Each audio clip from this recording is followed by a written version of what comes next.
عليكم ورحمة الله. أثارت المؤثرة الجزائرية سارة الجيل فضول متابعيها بعد التصريحات الأخيرة اللي خرجت بها من جديد، وين خلت الجميع يتساءل الخطوة الجديدة اللي راح تديرها في حياتها خلال الفترة الجاية. سارة ظهرت بثقة كبيرة وهي تهضر على قرار وصفته بالمهم بزاف بالنسبة ليها، وقالت باللي راهو قرار جا بعد تفكير طويل، خاصة وإنها حابة ترجع لحاجة كانت دايما قريبة لقلبها وما قدرتش تبعد عليها مهما تبدلت الظروف. وبعد موج التساؤلات والتخمينات من طرف الجمهور، كشفت سارة أخيرا أن الخبر اللي راح تفاجئ به الجميع وهو الشغف نتاعها واللي تتمنى ديما ترجع له وديما متعلقة به، هو انها راح ترجع للتعليم على خاطر هو الشغف نتاعها.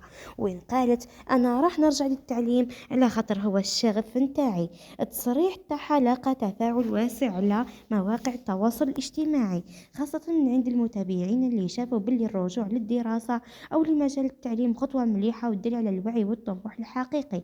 كما عبر بزاف الناس على اعجابهم الطريقة اللي ما زالت سارة تشوف بها التعليم كأولوية رغم الشهرة والنجاح اللي حققتهم. ومن جهتهم شجع عدد كبير من المتابعين هذا القرار، معتبرين باللي كلامها يبعث رسالة إيجابية للشباب، وأنه رسالة التعليم تبقى هي أقوى الرسالات في هذه الحياة وفي هذا الدنيا.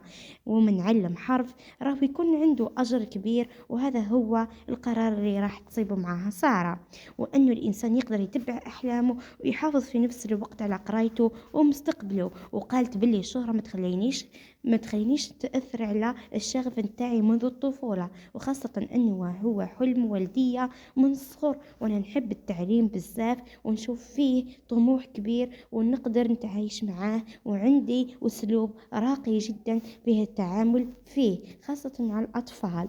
ربي يحفظك يا سارة.